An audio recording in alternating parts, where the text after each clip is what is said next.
I'm heading out now. I made dinner and put it in the fridge so you can heat it up and eat it, okay? After an early dinner in the evening, I wrapped up the other portion to save for later. This was my husband Victor's dinner. I could just leave the meal out, but that somehow feels lonely. That's why I make it a practice to prepare meals in advance and leave a note when I have night shifts. My name is Kate Smith. I work at a major fast food chain restaurant, doing shift work including night shifts. Shift work can be taxing on the body, but I find fulfillment in my job. On nights when I work, I use more energy than on other days. Therefore, it's necessary that I have a solid meal in the evening to store up energy. Victor works a set schedule from 9 a.m. to 6 p.m. on weekdays. Because our work schedules are different, we seldom have meals together. Sometimes we do eat together, but we mostly eat separately. We don't see each other often, and opportunities for dates are limited. However, we understand each other's work commitments, and the motivation to work hard now to travel to various places in the future keeps us going. When we need to talk or share something, we make time even if it's brief to communicate directly. When we can't speak face to face, I sometimes write notes and leave them on the table in the living room. We haven't set any special rules between us, but we both believe in not keeping things bottled up, so we exchange notes. Ever since we started to exchange notes, the loneliness of not speaking has disappeared, and above all, the warmth felt from the words is comforting. Yesterday, a customer I served praised me a lot and said they'd come again. That's great. My work went smoothly as well yesterday, and I came home feeling good. The meat and potatoes you made were really delicious. I appreciate it. Even after 5 years of marriage, Victor never forgets to express his gratitude after meals. Why do you always make sure to express gratitude? I had asked him once before.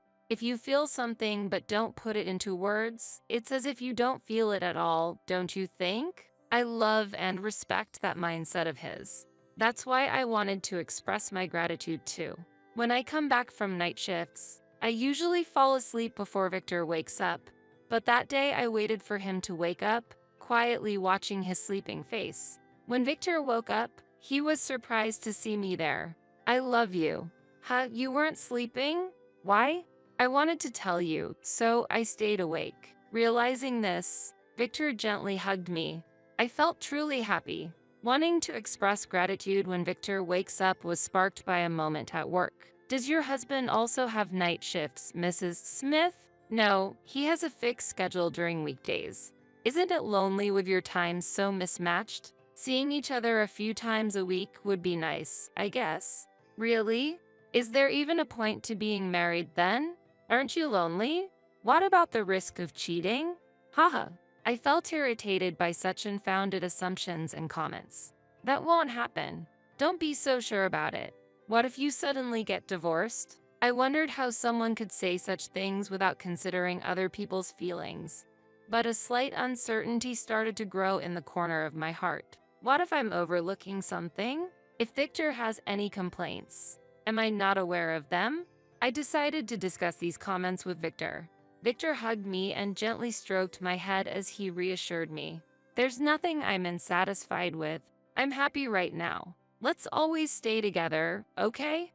Of course. I once again felt the importance of communication. Thinking about how my days with Victor would continue to pass like this was comforting. One evening, when Victor and I were having dinner together after a long time, his phone rang. Who could it be at this late hour? Huh, Mom? Your mother. Maybe something happened. Hurry and answer. Okay. It was unusual for Victor's mother, Susan, to call, and both Victor and I immediately worried about her health.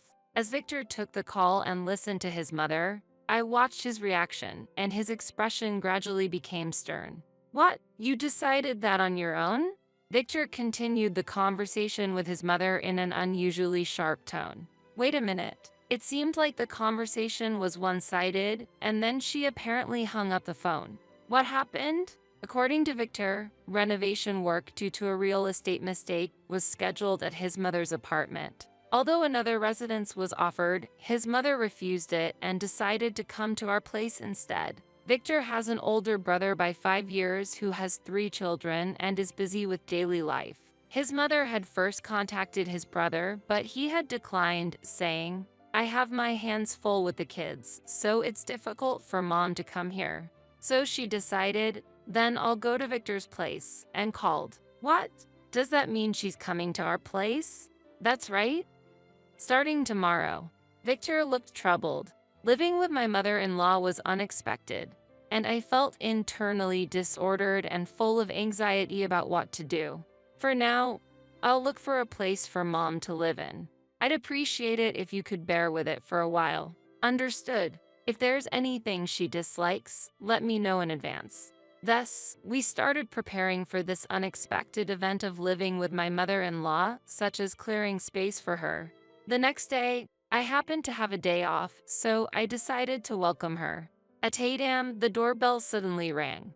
"Ha, this early?" When I looked at the monitor, there was Victor's mother, Susan, standing there.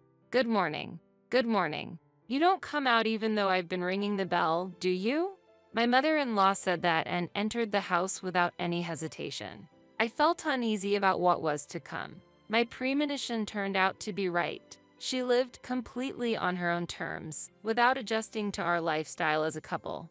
I was trying to be positive about it, but honestly, it was quite selfish. She would start eating as soon as dinner was prepared and take a bath immediately after finishing her meal. Of course, the dishes she used were always left on the table. In our home, we shared household chores, but it was clear from the first day that she had no intention of helping. The next day, when I mentioned that dinner might be late because I have work, my mother-in-law visibly showed her displeasure. "I want to eat dinner at 7 p.m. What kind of daughter-in-law doesn't prepare meals at a set time?" Despite being busy with work, I was internally irritated by such comments. It was really unreasonable considering I had already explained that my work schedule might cause irregular meal times. "I will prepare so you can have dinner at 7 p.m. "Oh, okay." After her brief reply, my mother-in-law went back to her room. I prepared to make sure she could have her meal exactly at 7 p.m., readying a simple set of 1 soup and 3 dishes. It was a lot of work, but I thought it was much better than constantly being nagged. This should be fine. After preparing the meal for my mother-in-law before my night shift, I headed to work feeling relieved. However, that feeling was completely overturned when I returned home from the night shift. Exhausted, I entered the living room and found my mother-in-law sitting in a chair. "Ah, good morning, mother." What a leisurely good morning. "What was that dinner? Serving food that isn't freshly made? What kind of thoughtless daughter-in-law are you?"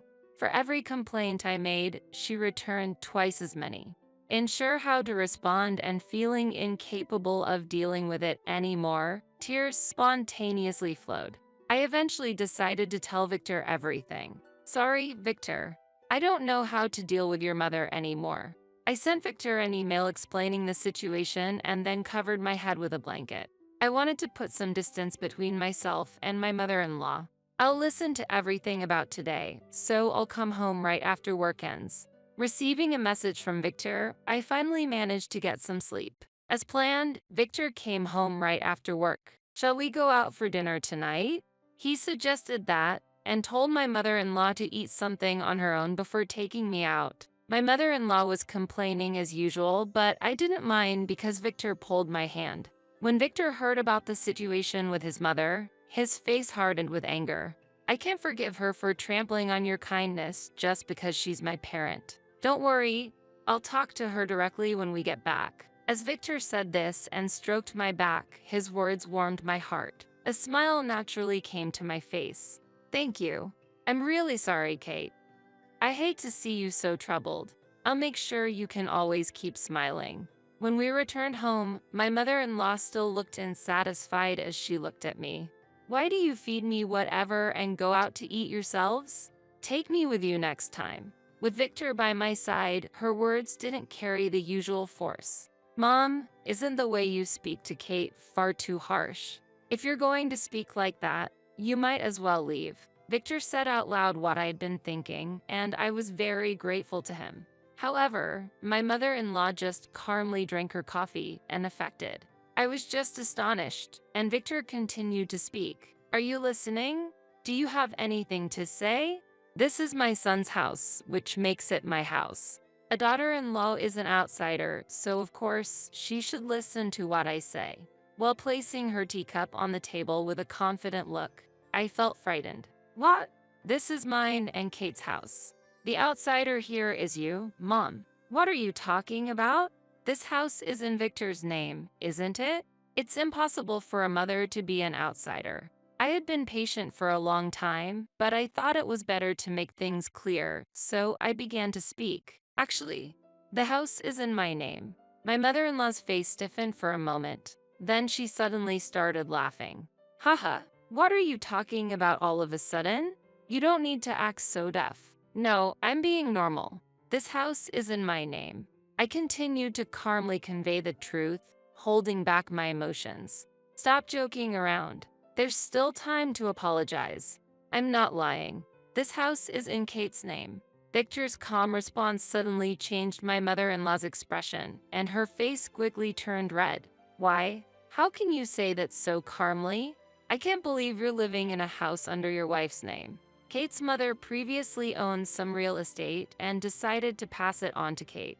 That's why the rent from the tenants here contributes to our income. This was Kate's suggestion. Victor explained the situation to his mother. My mother had been working hard, buying real estate for the future, and saving the rental income for her retirement. When the assets reached a certain level, my mother told me she would transfer them to me, which coincidentally happened around the time I decided to marry. So, I proposed to Victor that we use one of the rooms for ourselves and rent out the rest. Although initially hesitant about the house being in the wife's name rather than the husband's, Victor was pleased with the suggestion and praised me. That's a wonderful idea. How did you come up with that? Saving up for trips and meals together was fun. This is something we decided together, so I don't want you to interfere. If you can't accept that, I want you to leave. I can't believe it. With those words left hanging, my mother-in-law quietly returned to her room. The next day, she continued to stay in her room, and when I returned from work, only the remnants of the meal I had prepared were left on the living room table. Even when Victor came home, there was no change in my mother-in-law's situation. How's my mom doing? She's been in her room the whole time. Hearing that, Victor went to my mother-in-law's room and knocked on the door. Mom, we need to talk. It was as if she had been waiting for someone to call her, and she immediately opened the door. She might have wanted someone to care. Victor pulled out a key from his pocket and handed it to her. What is this? I contacted the real estate agent you turned down before and arranged for a replacement apartment. It's fully furnished and ready to live in right away. I see. Then I'll enjoy living on my own. Leaving those words behind, she quickly packed her things and left. She might have been packing all day. Given how quickly the door opened, she might have been waiting to be asked to stay. Watching her leave, various thoughts crossed my mind, but only I knew my true feelings. I want to continue living with you just like before. I've caused a lot of trouble. Thank you. Thank you for protecting me and caring about me. I look forward to continuing this journey with you. As Victor was about to apologize again, I intentionally interrupted him. There was no need for Victor to apologize. Likewise, I look forward to more time together. Saying this, Victor smiled happily and hugged me. We have our own lives. We have our own rules. No matter what others say, if we are okay with it, that's all that matters. Hey, shall we go on a trip on our next day off? That sounds great. Let's plan where to go. Just imagining a future with this person makes me feel like I can overcome the daily work and challenges. I vowed to myself to do my best tomorrow, too.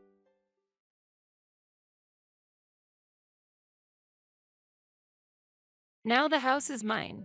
If you have any complaints, let's get a divorce. I felt giddy as Ben happily told me he had changed the house to his name shortly after my father's death. There's no way such a change of ownership could be that easy. I thought Ben might be misunderstanding something. If that's the case, I don't mind getting a divorce, but won't you regret it? Not expecting me to agree to a divorce, Ben exclaimed in surprise. What? There's no way I would regret it. Ben replied with full confidence. Will he truly not regret it? If so, I won't hold back either. If he regrets it later, it's not my concern.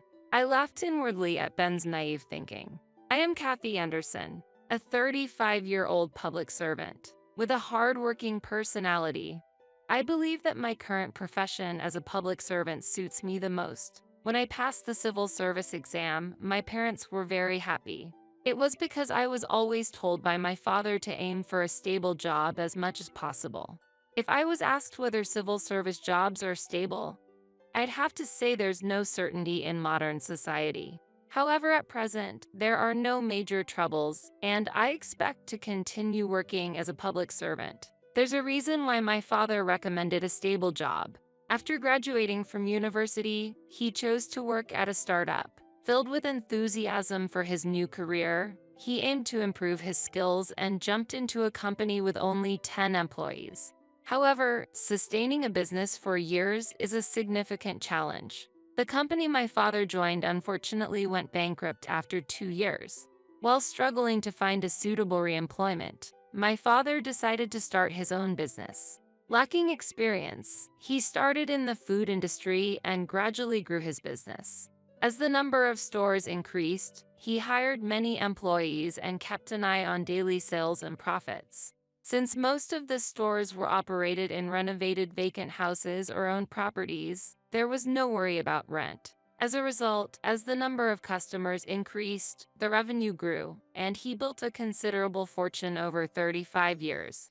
However, he also experienced many hardships during that process. The instability of a life as an entrepreneur accumulated daily stress. As profits began to rise, people motivated by money gathered, leading to difficulties in human relationships. Sometimes, employees would even take off with the store's funds. Building wealth was not easy. Therefore, I think my father wanted me to avoid the hardships he experienced and wished for a comfortable life for me.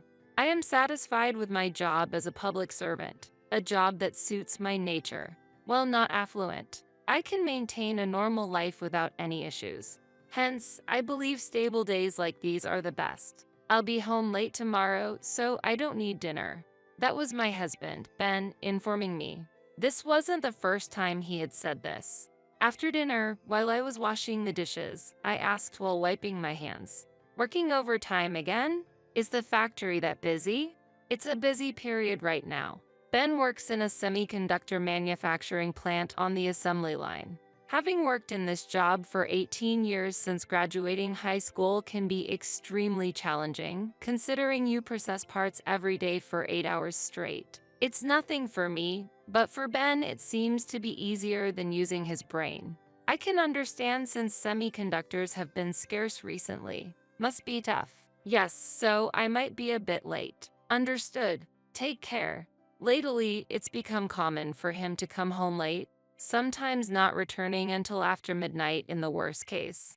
I can hardly believe he's working this late, so he's probably having a drink somewhere after work. I understand the urge to unwind with alcohol, but I feel the frequency has increased too much. However, it's difficult to say that to Ben. Telling him not to drink when he's exhausted from his daily demanding job might provoke a backlash. Fortunately, his drinking expenses are covered by his own allowance, so it's not a big issue. As I watch Ben head to the bedroom, I roll my shoulders extensively. Lately, my shoulder pain has worsened. Life with Ben is full of mismatches, and it seems like the mental stress is starting to manifest itself physically. I try to tell myself not to overthink. I met Ben during my second year of high school. He was attending a nearby boys' high school and approached me during a cultural festival. Initially hesitant when the younger Ben asked for my contact information, I eventually gave in to his persistent approach. When I asked why he was so interested in someone as plain as me, he shyly admitted that he liked my appearance. On the other hand, I had a rather frivolous impression of Ben at first, so I was quite worried. However, contrary to my expectations, his sincere personality became evident, and I gradually found myself drawn to him. Even after Ben started working post-high school and I became a civil servant following university, he has always been my partner. We got married at 27 but haven't been blessed with children. It may not be possible anymore, but I feel our life together is not bad.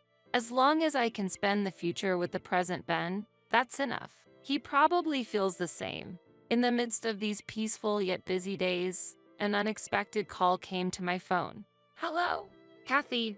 Oh, good. You're there. Are you at work? Yes, what's up? A call from my mother during a weekday in the afternoon was unusual, signaling something must have happened. I asked her why she called. We have a problem. Your father suddenly collapsed. And today, we got the results from the tests. He's been diagnosed with colon cancer. Dad has cancer? I can't believe it. The word cancer from my mother left me shocked. We've never had cancer in our family before. But it's true that my father, being a business owner, had neglected his health checkups. So, it's not surprising that the disease was discovered late. I'm telling the truth. And it seems to be quite advanced. That's terrible. But aren't there advanced treatments for cancer these days? Unfortunately, in his case, they said he only has a few months left. A few months? That's unbelievable. It was an unbearable reality. At 60, my father's rapid cancer progression made sense. Due to the late discovery, the cancer was terminal, and despite medical advancements, treatment would be challenging. My mother explained through tears. I understand. I'll return home for a bit. I'll talk to Ben too. That would be helpful, Kathy. My father is an important figure to me. I couldn't just stand by when he's in trouble. Ben would understand. Distracted, I finished my work and headed home. Ben, who had returned home unusually early, noticed my somber demeanor and asked, "What's wrong? You seem down." Ben was enjoying a beer in the living room. I shared everything about my mother's call with Ben and discussed returning to my parents' home for a while. That's worrisome. Understood. Support your father while you're there. Thank you. Sorry for not being able to prepare meals while I'm away. No problem. I've been getting home late from work lately. I'll just eat out in the meantime. But you should have a proper meal once in a while. Don't worry, I'll be careful. Ben listened calmly. Feeling reassured, I started packing for my trip home the next day. As bedtime approached and I was about to head to my room, I heard Ben's voice on the phone from his room. He must be talking to someone. I didn't intend to eavesdrop, but I stopped in my tracks when I caught a snippet of his conversation. It seems he will pass away soon. Can you do something about the matter we discussed earlier? Pass away? Was he talking about my father? Yes, that's right. I understand. Please take care of it once he's gone. It wasn't clear who he was talking to or what the arrangement was, but it was evident that the conversation was about my father's situation. Why use such a term as gone? Ben had never spoken disrespectfully about my father, even if their relationship wasn't especially close. Ben wasn't the type to be indifferent in such a critical situation. Yet, why does it seem like Ben doesn't care about my father? Even though my father is terminally ill, he is still alive, and discussing matters after he is gone with someone else is inappropriate. At that moment, my trust in Ben wavered. Since then, I couldn't shake off my suspicions about Ben. Take care, Ben said cheerfully as he saw me off, but I couldn't stop thinking about his phone conversation on my way home. It seemed like he was plotting something. If it's related to my father, it must be about money. I never told Ben about the extent of my father's wealth. I felt discussing finances might lead to problems, so I decided we could discuss inheritance when the time came. At this stage, I didn't see the necessity to talk about it. I wasn't hiding it. I just thought it was premature. But what if Ben knew about my father's wealth and was targeting it? I shouldn't think about it too much. While trying to dispel these negative thoughts, I spent time supporting my father and enjoying pleasant conversations. I'm grateful, Kathy, Mom. I'm a lucky man. You don't have to be so formal. It's too early to be thankful. We tried to maintain a cheerful atmosphere while looking at my father's calm smile. The last moments with my father ended 3 months later. Neither my mother nor I were fully prepared for the premature goodbye. During the funeral, I was in a daze, struggling to accept the reality that my father was no longer in this world. On the other hand, Ben was oddly cheerful, which felt unsettling to me. It wasn't until a week after the funeral, as I was drinking alone in the living room, that Ben approached and said, "The hassle is finally over." Crossing his arms and clasping his hands behind his head, he spoke with a cold gaze. "Hassle? Yes, exactly. I was hoping your father would kick the bucket a bit sooner. But even after that, there were still procedures like the funeral to deal with, so it was a pain in the butt." "How can you say that? Someone has died, my father at that. How can you talk like that?" I couldn't help but retort to Ben's astonishing statement. It became clear that Ben had actually wished for my father's early death. I remembered the phone conversation about my father. What were Ben's true intentions? When can we receive the inheritance? Your family is quite wealthy, right? I know there's a substantial fortune to be had. At that moment, I understood what Ben had been aiming for. I never imagined Ben would have his eyes on my family's wealth.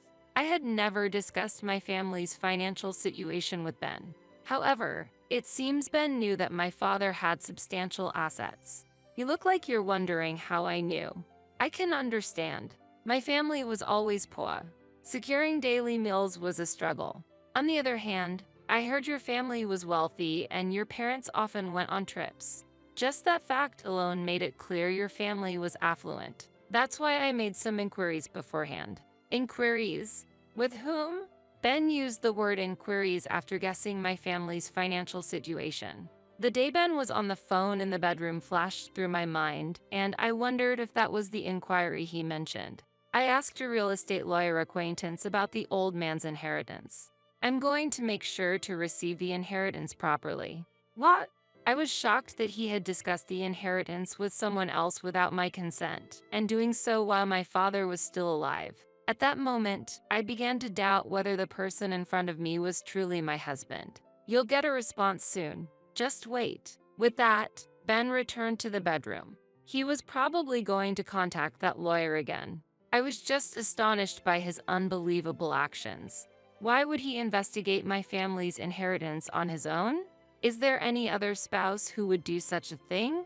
Inheritance is a matter our family should discuss, not for Ben to get involved in. My trust in his actions wavered, and I started avoiding conversations with him. We spent some time without speaking, but the situation changed drastically a month later. Putting aside Ben's previous comments on inheritance, the estate was formally transferred to my mother and me.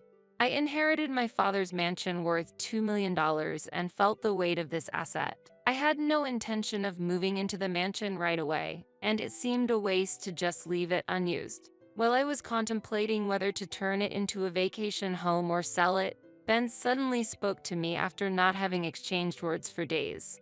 "Hey, Kathy, how are you doing?" How ironic, considering we lived under the same roof. Ignoring his words, I reached for a book nearby, but he continued. "Listen, I've changed the ownership of the mansion you inherited to my name." I stopped reading and stared at him in astonishment. "What are you talking about?" "Yeah, I asked that real estate lawyer to proceed with the title transfer." "You did a title transfer, really?" "Yes, really." I was speechless. Not only did he do it behind my back, I also had a problem with the lawyer involved. Now the house is mine. If you have a problem with that, we can get a divorce. And I'll be giving the house to my family. My brother has been wanting a larger house, so I want to make him happy. Just after my father's death, Ben was happily talking about changing the house to his name, and I felt dizzy. It seemed unlikely that a title transfer could be done so easily. And for his family to move in? I thought Ben might be misunderstanding something but was at a loss for words. His actions infuriated me, and I couldn't let this go. It would be better to plan and retaliate rather than confront him with words. If that's the case, I don't mind getting a divorce, but won't you regret it? Ben seemed surprised that I would accept a divorce so readily. Regret? There's no way I would. Ben replied with full confidence. Will he truly not regret it? If so, I won't hold back either. If he regrets it later, that's his problem. I smirked inwardly at Ben's naivety. I decided to use every means possible to gather information about Ben's personal life. I decided to take a vacation and inspect Ben's room while he was at work. Ben's room was a mess, with various items scattered all over the floor. There, I found something and quietly slipped it into my pocket. Next, I reached for the computer on Ben's desk and launched the messaging app. I see, this person is the real estate lawyer dealing with legal issues. The messages exchanged with James Owen were appalling. They were mostly about money. The discussions were about how to illicitly acquire funds. I sighed in surprise. It seemed pitiful that Ben was following such a person's instructions. After leaving the room, I headed to a certain location. After repeating tiring tasks, I went to confirm Ben's greed. The deeper I investigated, the more I realized what kind of person I've actually been living with. That sent a chill down my spine. After concluding the investigation about Ben and feeling completely detached, I decided to file for divorce. My marriage with Ben ended legally once the divorce papers got granted at the municipal office. It was an unexpected separation, but I no longer had any affection towards Ben, who disdained my father. The Ben I knew was nowhere to be found. The investigation revealed Ben to be an unbelievable person. After submitting the divorce papers, the house was no longer mine. In fact, the house was purchased in Ben's name from the beginning, with a mortgage taken out. I considered moving out, but Ben did not return to the house afterward. He's probably living in the mansion I inherited. He might be living comfortably now, but how long will that happiness last? I calmly thought about Ben's future. 3 days later, Ben finally appeared before me. "Kathy, has the divorce already been granted?" he asked anxiously as he entered through the front door. He came back suddenly and asked an impertinent question, to which I responded, "What? So, we're divorced, right?" Ben exclaimed loudly. He seemed to be in extreme distress. "Yes, it was granted 3 days ago. So, we are now strangers to each other." What does that mean?" Disappointment gradually appeared on Ben's face. Despite his own desire for divorce, I wished he wouldn't adopt a blaming attitude. "Why would you make such a unilateral decision? Divorce, really? Unilateral? You're the one who wanted a divorce, remember? What are you talking about now?" Ben fell silent at my logical response. His sudden issue with the divorce was clear to me. "Kathy, please, let's start over. Otherwise, I'll." Ben knelt down, looking dejected. While feeling sorry for him, I asked, "Did something happen?" I had a rough idea of what was going on, but decided to delve deeper. "Just now, debt collectors came looking for me. I tried contacting James Owen, but he seems to have changed his phone number and I can't get through. I sent an email but got no response. It looks like I've been deceived by him." James Owen was that self-proclaimed real estate lawyer. While Ben's explanation was fragmented, I grasped the gist of the situation. It became clear what Ben had been involved in when I searched through his room. "It seems you were obsessed with gambling. There were gambling receipts scattered all over your room. I also investigated your visits to the local casino. You've been going there for almost a year, right? Is that why you ran out of funds? Checking our joint bank account, I noticed gradual withdrawals that I couldn't recall, and it turned out you were also taking money from our savings. Is that why you were duped by that real estate lawyer?" Exactly. Ben had been secretly spending his days gambling without my knowledge. The reason for his late returns was not due to drinking parties but because of gambling. When the inheritance from my father came up, it must have seemed like an opportunity for him. He had consulted with the so-called real estate lawyer Owen on how to get his hands on the inheritance. "Yes, that's right. I know gambling is wrong, but I was deceived by that person. The grand mansion that Kathy inherited didn't become mine. I'll go bankrupt at this rate. That would be sad, right? That's why I'm asking for help." How ironic of him to propose divorce only to beg for reconciliation later. I felt contempt rather than anger for the pitiful behavior of my former partner. Has he forgotten that he secretly wished for my father's death and insulted him? I couldn't even consider that man as my ex-husband. What are you talking about? You're the problem, aren't you? Sympathy. I have no such feelings for you. After all, getting deceived was also due to your carelessness. The real estate inherited from my father is in my name and not subject to division. Changing its ownership without consent is impossible. Yet, you were naive enough to get deceived by James Owen, and now you come asking for help? I will never forgive you, not in a lifetime. Seeing my face filled with anger, Ben got scared. I opened the front door, leaving him aside. If you don't mind, I will move to the luxurious house I inherited from my father. As for you, try to manage your life in this house. Oh, and don't forget about the loan repayment. Good luck. Wait, despite his call from behind, I coldly left him behind and walked away with dignity. 7 days later, I was surprised by an unexpected call. Seeing the name displayed on the screen, I couldn't believe my eyes. It was Ben's mother. I answered the phone, anxious that she might criticize me for the divorce. However, the words I heard were completely unexpected and surprising. Kathy, I'm truly sorry. My son seems to have committed something unforgivable towards you. I'm honestly at a loss for words on how to apologize. Her voice was filled with deep regret and apology.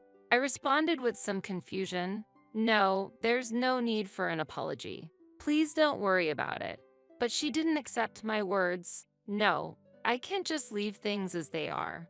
I heard my son is trying to have you shoulder his debt repayments, and I'm both shocked and profoundly disappointed. We plan to give him strict guidance at home from now on.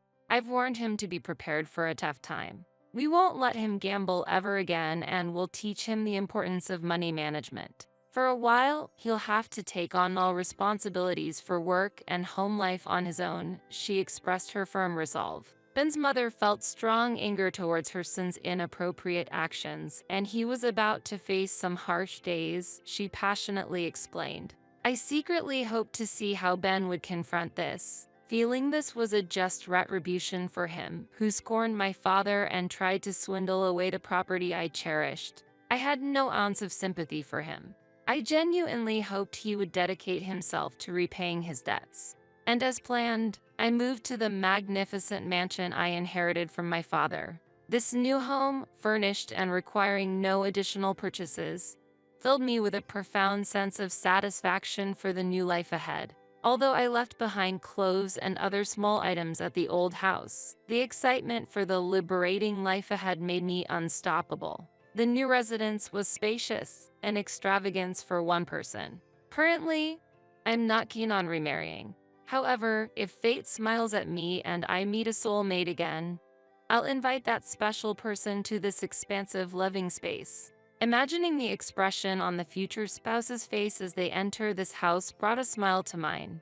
This hopeful anticipation is a significant light of hope for me now. And I sincerely say, thank you, Dad. This valuable house, his last gift, is more than a physical space. It's the foundation for starting a new life, a place that connects me to the past and steps into the future. My name is Allison.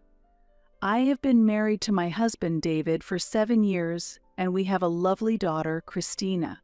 We were living happily together. In the beginning of our marriage, we both harbored dreams and believed that the happy days would continue forever. David was passionate about his work and a kind person who cared deeply for his family.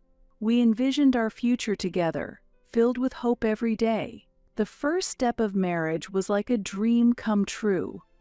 On our wedding day, surrounded by many friends and family, we exchanged our vows with joyful smiles. Holding David's hand, I was excited about the new life that was about to begin. During our honeymoon in Hawaii, we talked about our future plans and spent a wonderful time together. The first few years of our marriage were truly dreamlike. We would go out as a family on weekends and plan special events to enjoy. When Christina was born, David was overjoyed, and it was evident he felt the responsibilities of fatherhood. I loved cooking and found joy in preparing delicious meals for my family. Our home was filled with love and smiles. As a new member of our family, Christina brought even more joy to our lives. Holding her tiny hands, we took our first steps as a new family. David felt the responsibilities of fatherhood, and was even more dedicated to his work. I was proud of him and continued to devote myself to our family every day. Right after Christina was born, we worked together to adjust to our new life. We supported each other, sharing the joys and challenges of parenting. Every time we witnessed Christina's first smile or her first steps, we felt a deep bond. Our married life was going well, and our bond as a family was strengthening. David achieved success at work, and by keeping a strong home, our house became a stable and happy place. Christina grew healthily, and days of family smiles continued. We believed this happiness would last forever. However, as time passed, changes gradually began to occur. David's job became busier, and he spent less time at home. I was overwhelmed with caring for Christina, making it difficult to spend time with David. At first it was just small things, but gradually, a gap began to form between us. Still, I wanted to protect our family's happiness and continued to make efforts. Despite being busy with daily chores and childcare, I waited for David's return and kept supporting him. Our married life continued despite the difficulties. Yet I did not know that this peace would not last long. One night, as I lay in bed, I reflected on my marriage with David. Happy memories came to mind, but they were shadowed by a sense of unease. David had been coming home late recently, and our conversations had diminished. I wanted to know what was happening, but I lacked the courage to ask. It was around the time Christina turned 4 that a significant turning point in our marriage approached. As she grew up, the challenges of parenting increased. Christina was very curious and sometimes hard to manage. I was exhausted from raising her alone and increasingly sought David's help. From that time, our life gradually began to fall apart. David's attitude turned cold, and his words to Christina became harsher. I struggled to do something for our family, but gradually I was wearing out. I had no idea that the events about to unfold would significantly shake our marriage. They were things that encompassed the dream-filled days of early marriage to the gap that developed between us over time, the anxiety about these changes and the effort to overcome them. Perhaps our married life was a preparation period for the trials that were to come. I decided to renew my effort to repair our relationship with David and regain a happy family life with Christina. Yet, reality was tougher than expected, and we faced further trials. Nevertheless, I was determined to face any difficulties to protect my family. As our new life began, our future was a mix of hope and anxiety, but I vowed to do my best for my family. When Christina was born, we took our first steps as a new family. Holding her little hand, we felt the responsibilities and joys of parenthood. David played his role as a father well, taking the initiative to change diapers and feed milk in the middle of the night. I appreciated his actions, and I believed our family would continue to be happy. The first few months involved sleepless nights due to Christina's crying and frequent breastfeeding, but watching her grow was my greatest joy.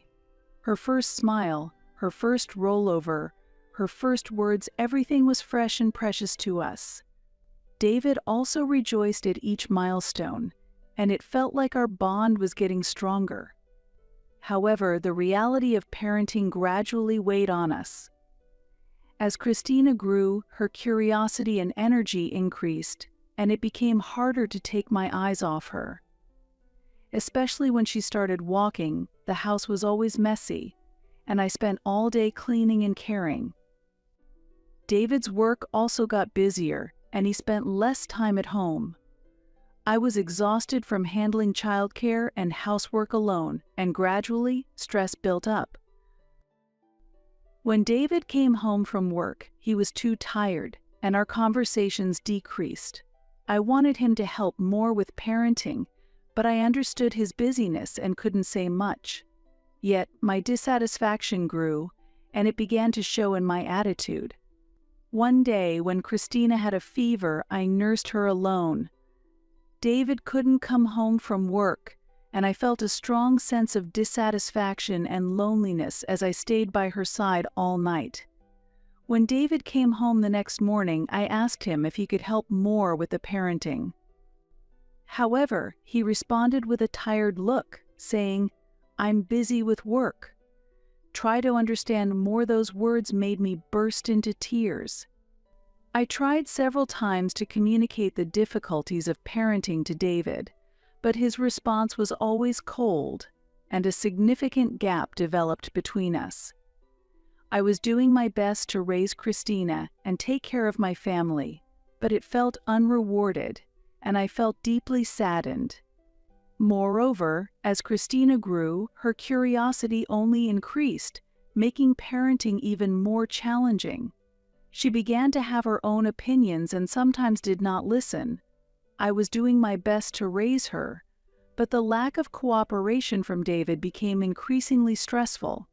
The difficulties of parenting also affected our marital relationship. I began to feel a distance from David, and my trust in him started to waver. His cold attitude and harsh words became a major stress for me, and I became increasingly anxious about our family's future. Still, I continued to do my best out of a desire to protect my family. Watching Christina grow, I resolved to do the best for her. However, the gap with David deepened, and my efforts were nearing their limit. The new life that began with Christina's birth brought us much joy, but it also brought numerous trials. Facing the difficulties of parenting and changes in our marital relationship, I continued to search for what I could do for my family. And the impact of this challenging situation on our married life gradually became clear. Since Christina turned 4, David's attitude had become increasingly colder, and the atmosphere at home worsened. Not only was he coming home later, but he was also mostly silent when at home, and his verbal abuse towards Christina increased. It was not uncommon for him to yell, "What kind of attitude is that towards a father?" when Christina spoke to him. One day, Christina asked tearfully, "Dad, why do you ignore me?" David coldly replied, "Don't do things that make you ignored." Christina burst into tears, and I hugged her to comfort her, but a deep sadness and anxiety spread in my heart. I asked David, "Can't you be a little kinder?" But his reply was cold. "Why do I have to make the effort?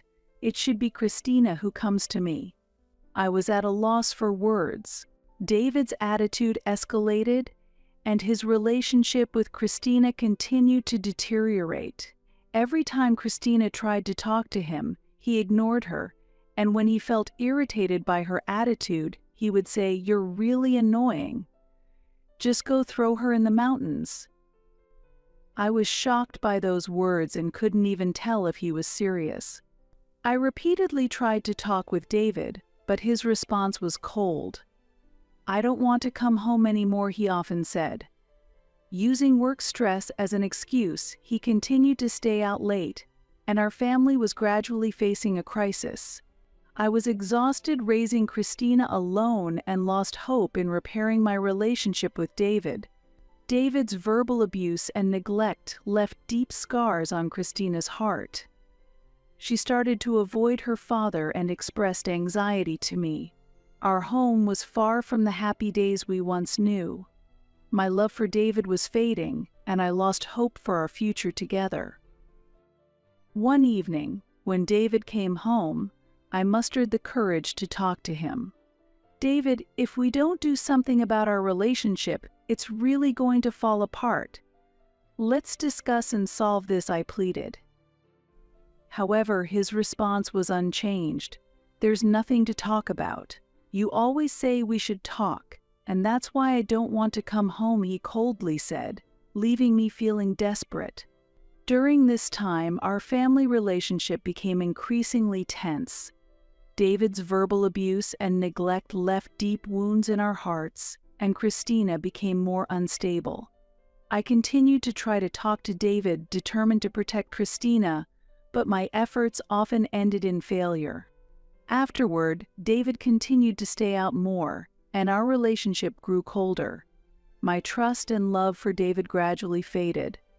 Our marriage seemed irreparable, and our family bond felt completely broken. In the midst of these misunderstandings, our relationship continued to worsen. The crisis that had struck our family would soon create even more turmoil. David's verbal abuse and neglect increased, and he gradually stopped coming home. He made excuses like work is busy and started staying out several nights a week. I was clueless about what was happening and spent my days in anxiety. One day, I directly questioned David, "Why don't you come home? I understand work, but Christina is lonely, and I'm worried too," I pleaded. But David's reply was cold. "Christina is too noisy, and it stresses me out. I can't concentrate on work," he said, leaving me shocked. "Don't say that. Christina just wants to be loved by you. Besides, she's already asleep by the time you come home," I retorted. But David's attitude didn't change. "Shut up. It's not just Christina you're annoying too." He snapped and went to take a shower, not listening to what I had to say. David continued to stay out, and our relationship further deteriorated. He said, "It's a pain to talk," and showed no interest in our marriage. I waited for him to come home, spending lonely days with Christina. As David's attitude grew colder, doubts started to creep into my mind. Was David really just busy with work, or was there something else going on? These doubts slowly turned into certainty, and I felt he was hiding something. Then, after David had continued to stay out, he suddenly made a new proposal. "Let's build a house," he said.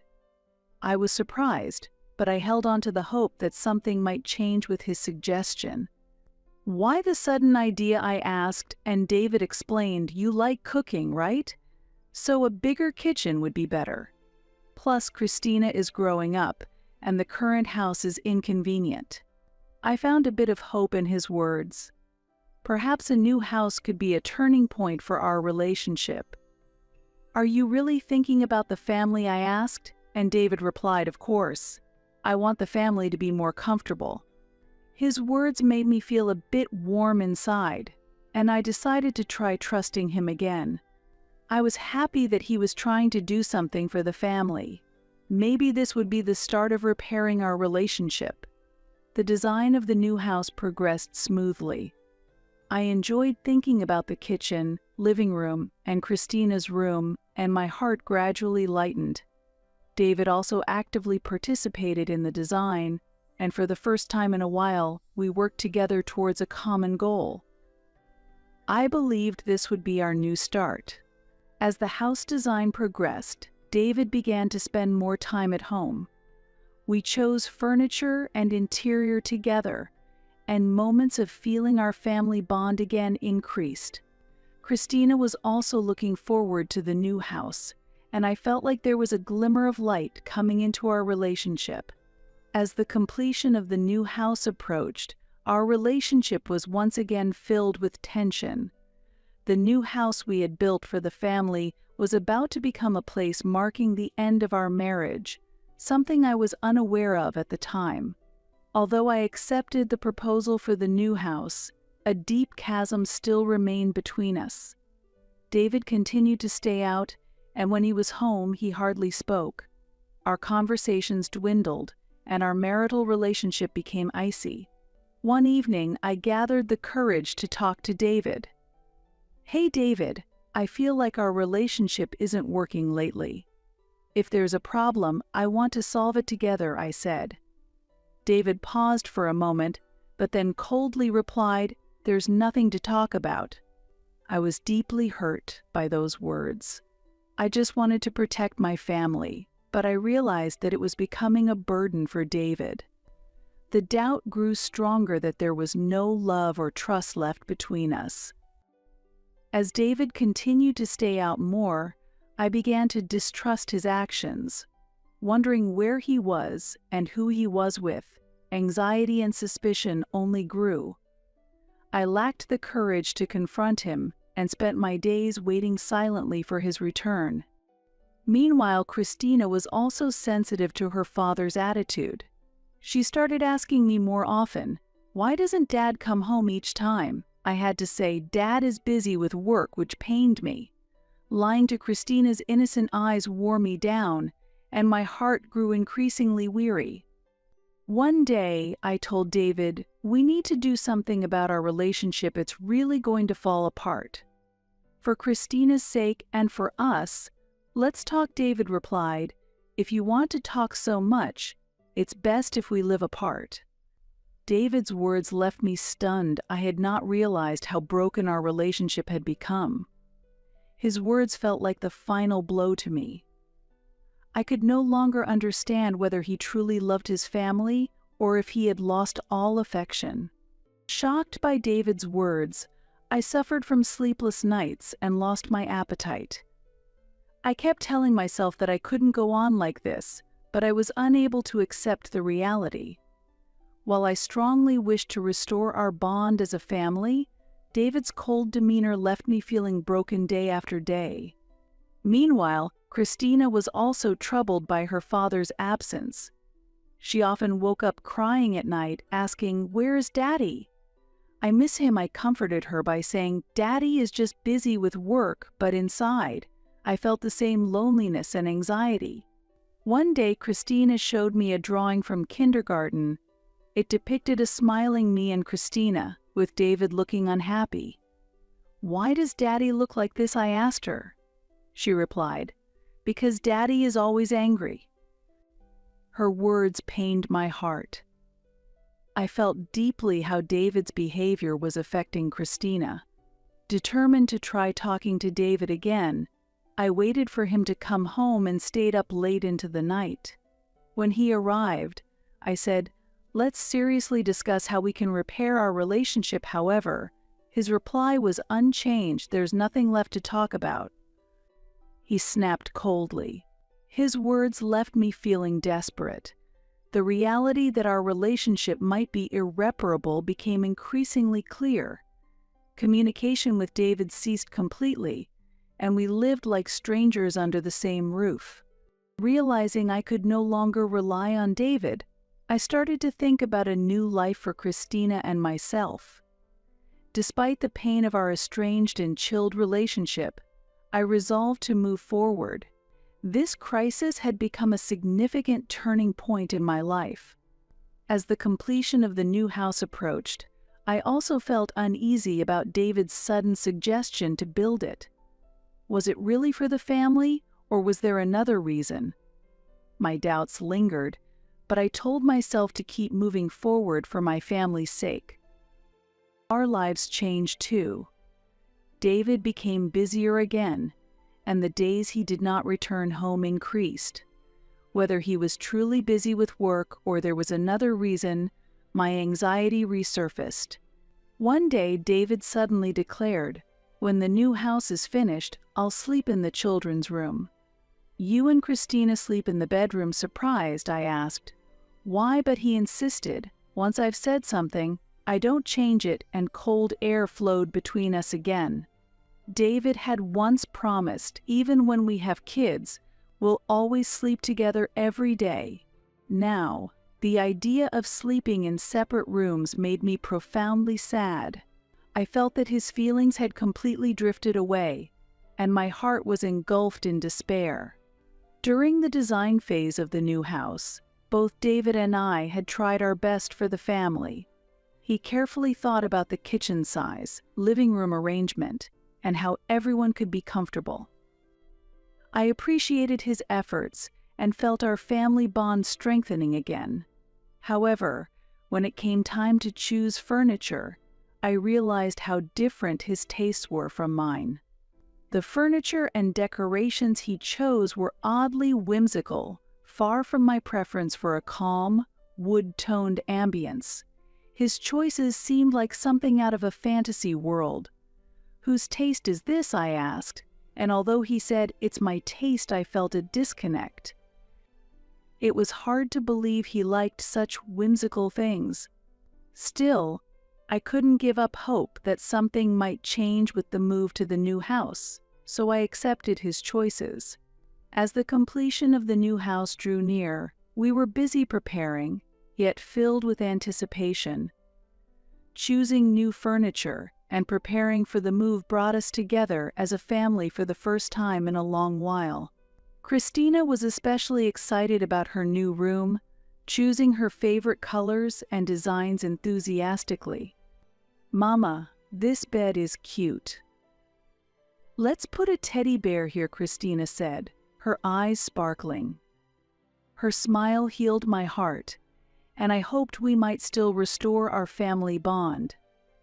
David, too, showed a gentle expression for the first time in a while as we chose furniture together. Preparing the new house felt like a fun game. We all cooperated as a family, and little by little, our new life began to take shape. Occasionally, David showed interest, suggesting, "What shall we put in this room?" It seemed the icy atmosphere between us thawed slightly. While working on the new kitchen's design, I rediscovered my passion for cooking. "Let's make delicious meals in this spacious kitchen." Christina can enjoy baking with me, I thought, enjoying planning the kitchen layout. David's smile when he said, "I'm looking forward to your cooking," was a significant encouragement to me. As the move to the new house approached, we became busier. Packing, arranging the move, and preparing for the new life occupied us, but we enjoyed the process. Christina dreamily planned what to do in the new house, and smiles returned to our family for the first time in a long while. On moving day, we stepped into the new house. The spacious living room, Christina's cute room, and the large kitchen I had dreamed of. Everything was new, and we felt hopeful about the life that was about to start. We looked forward to living in the new house, ready to make a fresh start as a family. However, contrary to our expectations, reality soon cast a dark shadow again. David became busier and started staying out more. Whether he was really busy with work or there was another reason, my anxiety returned. But for now, I told myself to keep moving forward for the sake of the family. As our new life began, we gradually adjusted to the new environment. Christina started at a new school and made new friends. I enjoyed cooking in the new kitchen, finding joy in preparing delicious meals for my family. David seemed to try to cherish time with the family despite his busy schedule. At the same time, we faced unexpected difficulties. David began staying out again, and his demeanor turned cold once more. I felt lonely again, and Christina became anxious about her father's absence. The new house was supposed to bring us new hope, but that hope gradually faded. Amid these challenges, I told myself I had to be strong for Christina. I was determined to face any difficulty for her sake. The new house was supposed to be a fresh start for us, a place to find new hope. However, reality was harsh, and our family was soon faced with significant turmoil. Yet, I held a firm resolve to carve out a new future with Christina. Though many challenges remained in our lives, I believed we, as a mother and daughter, had the strength to overcome them. As we settled into the new house, I renewed my commitment to move forward with all my might, hoping it would bring light to our future. Several weeks after moving into our new house, we were gradually getting used to the new environment. Christina enjoyed her new room, and I once again found joy in cooking in the spacious kitchen. However, I still felt uneasy about David's behavior. Our relationship remained cold. He continued to claim he was busy with work, and there were many days he did not come home. Even when he did come home from work, he would immediately seclude himself in another room, spending very little time with us. I repeatedly tried to discuss with David the importance of spending more family time together, but his response was always the same. "I'm busy with work. I'm working for the family, so try to understand," he would say coldly. These words often made me feel like my heart was about to break. Even after moving to the new house, David's behavior did not change. In fact, the days he did not come home increased, and our relationship further deteriorated. I increasingly harbored suspicions about him, wondering whether he really was working for the family or if there was another reason. Amid this, I reminded myself that I had to be strong for David. I was determined to face any difficulties for her sake. The new house was supposed to be a fresh start for us, a place to find new hope. However, reality was harsh, and our family faced significant turmoil once again. One night, David suddenly told me he needed to talk. We sat in the living room, and he began to speak with a serious expression. "Allison, listen. I have been hiding something from you," he said. My heart raced and anxiety washed over me. "In fact, I have another woman, and I have a child with her," he continued. The moment I heard those words, my mind went blank. "What are you talking about? Are you lying?" I demanded, but David's expression was deadly serious. "I have been in a relationship with her for 3 years, and we have a child together. That's why I built this new house, to live with her and their child," David explained calmly. I was stunned and lost for words. "Why did you keep this from us?" I asked tearfully, but David retorted, "I couldn't tell you. She is special to me." David's affair was completely unexpected. The reason he had not been coming home became clear, and my suspicions turned into certainty. "How could you betray our family like this?" I asked tearfully, but David bluntly said, "You didn't support me." His words deeply wounded me. I had tried my best to support him and protect our family, but it seemed he had not perceived any of it. David said, "Let's get a divorce. You two can't live here anymore, so get out," his words shattering my heart. Adding insult to injury, David's mother arrived at our house at just the right moment. She had already met David's girlfriend and sided with her son, telling me to leave because he was getting a younger wife. Christina could not hide her shock and sadness. She tearfully asked, "Dad, Grandma, why are you saying such things?" But David ignored her. Our family disintegrated in an instant, and I was at a loss. "What are we going to do now?" I asked, but David coldly replied, "I'm going to start a new family with her. You two are no longer needed." His words deeply hurt me, but at the same time, they solidified my resolve. I realized I had no choice but to start a new life with Christina. That night, Christina and I cried together. Holding her, I felt overwhelmed by anxiety and sadness about our future. However, I told myself that I had to be strong for her. The next day, I informed David that I was moving forward with the divorce proceedings. "I think our relationship is irreparable. So let's get a divorce," I said. David coldly replied, "That's wise," and we officially began the divorce process. This event was a profound shock to our family, but I was determined to start walking towards a new future with Christina.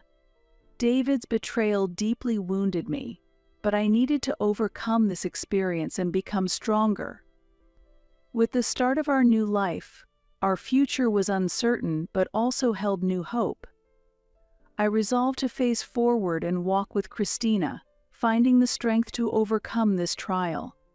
The decision to divorce brought new hope to my heart.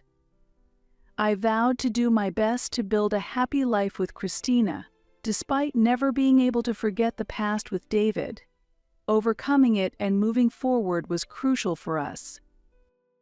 Although the new house was supposed to be a place for us to make a fresh start, it became a symbol of betrayal and despair. However, I embraced the determination to carve out a new future with Christina. I made it a point to cherish every day. Seeing Christina's smile made me feel like I could overcome any difficulty. Welcoming new days together allowed us to gradually start walking forward more positively. David's betrayal deeply hurt me, but overcoming it, I was prepared to do everything necessary to build a new future. One morning, after dropping Christina off at kindergarten, I stopped by a cafe alone. I hoped to find some peace in the quiet place. However, the music playing in the cafe and the cheerful conversations around me only intensified my feeling of loneliness. I took a sip of coffee and took a deep breath. I realized I needed to seriously think about the future. As the divorce proceedings with David progressed, I often questioned myself in my heart. Is this really okay? Can our family never return to what it was? But witnessing David's cold attitude and his attachment to his affair partner, my resolve remained unshaken. I was determined to move forward, overcoming his betrayal to build a new future. Days passed since David's confession. My heart was still wounded, and I lived in a state of confusion. However, I had Christina. While I felt nearly crushed by the weight of reality, I knew I had to be strong for her. I couldn't fully explain the situation to Christina yet, but she sensed that something had changed. "Mom, why aren't you and Dad together?" she asked sadly. "Christina, Mom and Dad have decided to go our separate ways. But Mom will always be with you," I told her. Tears welled up in her eyes, and my heart tightened. Our lives gradually transformed into a new shape. At first, I felt disoriented and lonely with the changes, but we slowly adapted to the new routine. Christina, too, made an effort to live strongly, staying close to me. One day, Christina asked me, "Mom, what will happen to us now?" I held her hand tightly and answered, "We will always be together. Mom will protect you, so don't worry." Christina smiled reassuringly at those words. Seeing her smile, I renewed my resolve to live strongly for her. As we began our new life, I felt there were still many challenges ahead for our future. However, I believed that Christina and I had the strength to overcome these challenges. I made a promise to myself that we would continue to live strongly for our happiness. As the divorce proceedings progressed, I endured each day. With David's decision to choose a new family, it felt like I had lost everything we had built together. The happy days we once enjoyed became a thing of the past, and I was forced to face a new reality. Discussions with the lawyer were conducted calmly and methodically. During negotiations about asset division, child support, and visitation rights, David never once softened his cold demeanor.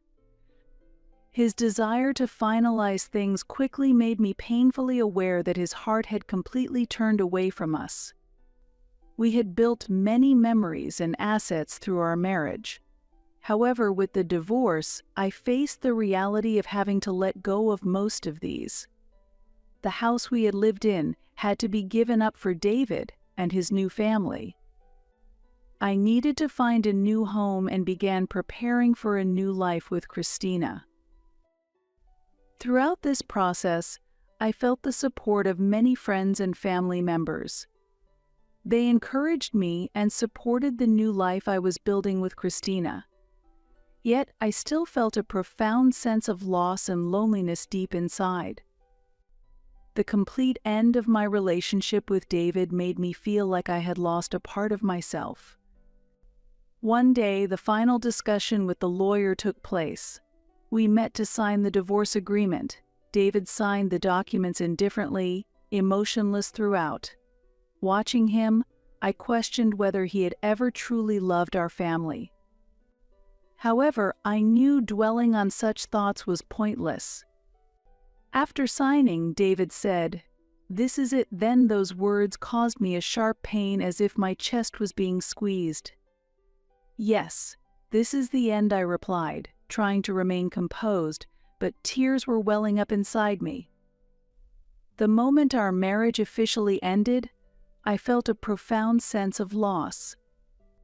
When I returned home, Christina was waiting for me. Seeing her innocent smile, I managed to muster some strength. I reaffirmed my resolve to be strong for her. Protecting her and building a new life became my mission. With the divorce procedures complete, Christina and I were ready to start anew. Though it felt like I had lost everything, my grandfather came to visit us, offering his support. My grandfather, the founder of a major corporation and a man I deeply respected, seemed like a revelation to us. He was aware of our situation and offered his help. "Allison, Christina, don't worry, I will support you fully," he said, embracing us firmly. First, he made arrangements for our new residence, securing a top-tier apartment to ensure we could live comfortably. Christina was thrilled with her new room, and we slowly adjusted to our new life. But my grandfather's help didn't end there. He also decided to directly confront David. As a major shareholder in the company David worked for, my grandfather used his influence to change how David was treated. One day, he summoned us to meet with David. "What you've done to Allison and Christina is unforgivable. However, you must not forget your responsibilities as a family," he sternly told David. David, pale-faced, listened intently to my grandfather's words. My grandfather demanded that David sign documents for his resignation, along with agreements for alimony and child support. David initially resisted, but eventually signed under my grandfather's formidable presence. This intervention drastically changed our lives. Furthermore, my grandfather provided us with a substantial amount of assets to ensure we would not face financial difficulties. With this funding, I was able to start my own business. Determined to succeed on my own, I wanted to make Christina proud. My new business grew successfully, and I became able to stand on my own feet. Christina made new friends at school and enjoyed her days. Our life gradually stabilized, and we began to look toward the future with renewed hope. Thanks to my grandfather's love and support, we were able to recover fully. His assistance was invaluable to us, and I felt immense gratitude toward him. With my grandfather's help, we then moved to our new apartment and started a new chapter.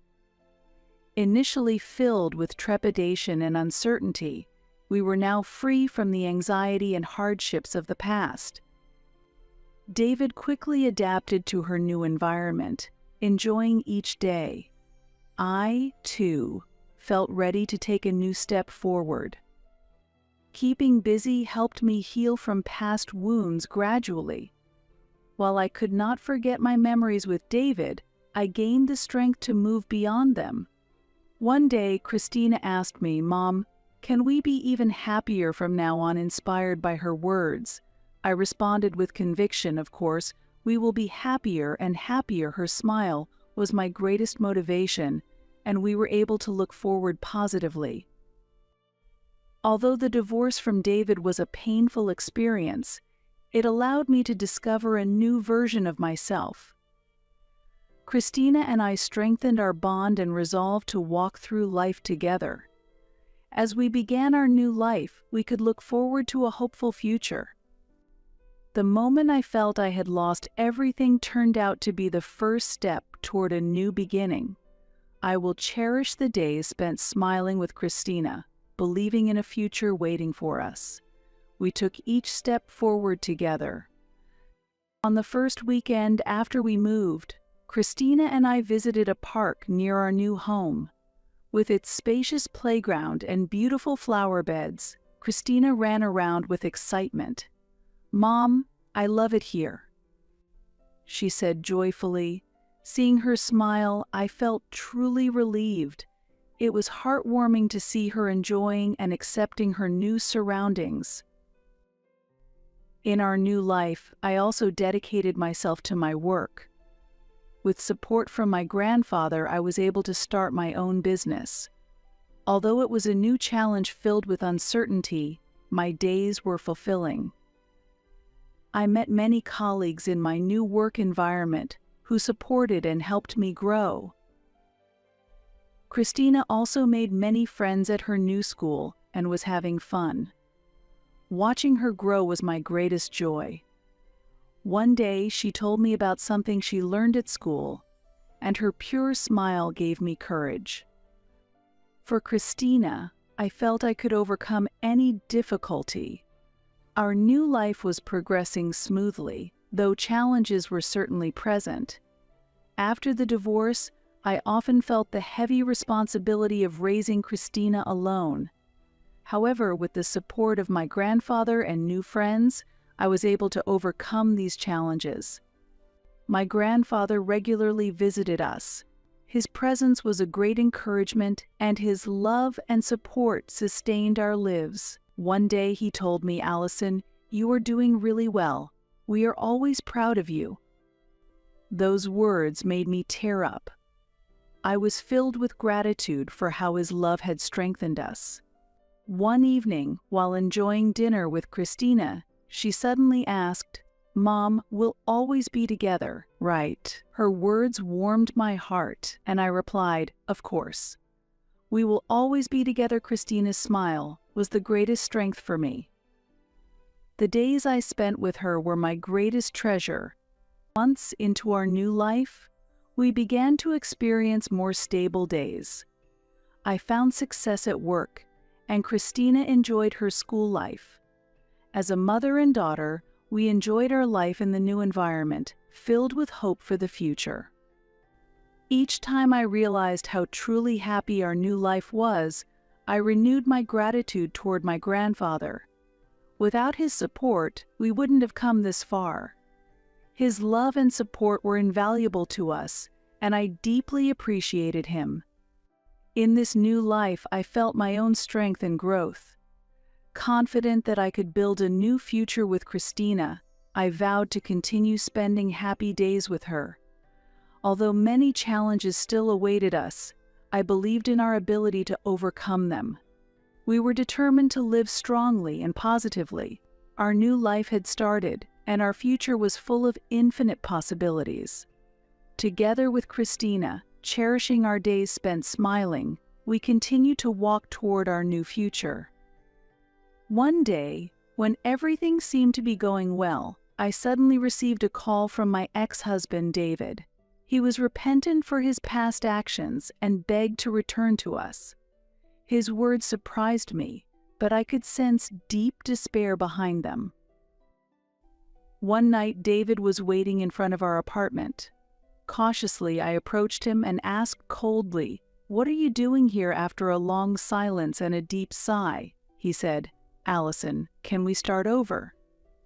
His words made me feel a tightness in my chest. "I haven't forgotten what you did. You betrayed Christina and me and chose a new family," I answered calmly. David admitted, "I understand, but it didn't work out with her. I've lost my job, and nothing is going right." I could see tiredness and regret in his eyes. "It's too late now. Our lives have already changed," I replied firmly. David lowered his head and pleaded, "I'm truly sorry. Please give me another chance," but my heart was unmoved. Remembering the pain and suffering his betrayal had caused, I was certain that I could not go back to him. "I can't trust you anymore, and I won't let you disrupt our lives again," I stated decisively.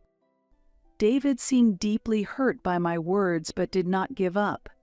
"I want to make things right for the family, for Christina," he argued. Christina's name made me hesitate for a moment, but my decision was firm. For Christina's sake, I need to be strong. "Your return would only hurt her again," I responded calmly.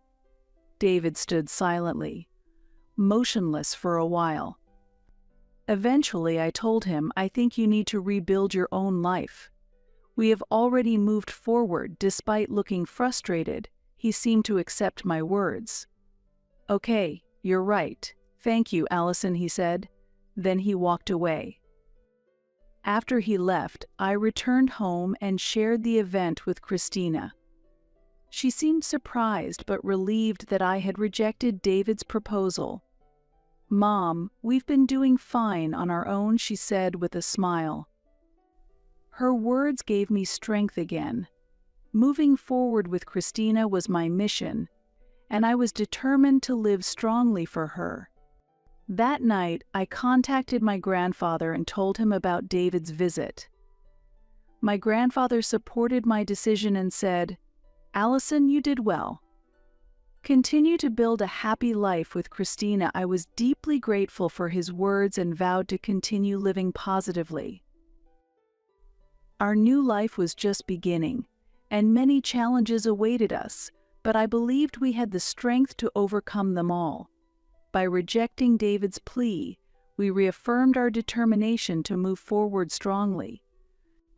Together with Christina, cherishing the days spent smiling, we continued to walk toward our new future. A few days after the encounter with David, our life gradually returned to tranquility, and Christina and I resumed our new routine. However, the incident with David still lingered in the back of my mind, and we couldn't completely escape its impact. One day, when Christina returned home from school, she was excited and said, Mom, I drew a picture at school today. She showed me the drawing, which depicted me, Christina, and my grandfather, all holding hands and smiling. The moment I saw it, tears welled up. I was deeply moved by how Christina had established our new family in her heart. That night I told Christina, I will always be with you, no matter what happens. We are family, she smiled and replied, Yes, Mom, I'm fine, because you're here at that moment. I realized again the need to be strong. For Christina, I was determined to overcome any difficulties. Yet David contacted me again, this time by phone. He apologized once more and pleaded for another chance. Allison, I'm truly sorry. Can we start over? His voice was more earnest than before. I listened in silence, but my mind was already made up. David, I accept your apology, but our relationship cannot be repaired. Christina and I have a new life, and I cannot forgive your actions, I responded quietly. He persisted, For Christina's sake, please reconsider. But I firmly declined. For Christina's sake, we cannot continue any relationship with you. After a prolonged silence, David finally spoke, sounding resigned. I see. I understand. Your decision is firm, I responded firmly. Yes, this is the best choice for us then. Before hanging up, David added, Please take care of Christina. After the call, I sat down for a while, overwhelmed by complex emotions.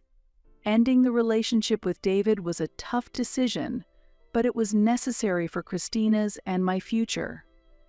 That night, I called my grandfather to discuss the phone call with David. He supported my decision, encouraging me, Allison, you made the right choice. Keep living strongly with Christina. His words gave me strength again.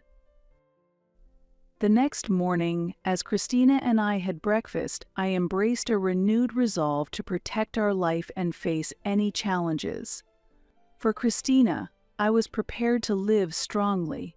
Our final separation from David symbolized a new beginning. With his relationship conclusively ended, I was free to move forward without being held back by the past. While cherishing our life with Christina, we continued to march towards the future. Our new life still held many challenges, but I believed in our ability to overcome them. With my grandfather's support and Christina's smile as my greatest motivations, we could live positively. In conclusion, the separation from David symbolized our strength and growth. I vowed to continue building a happy life with Christina, believing in a bright and hopeful future, and we stepped forward.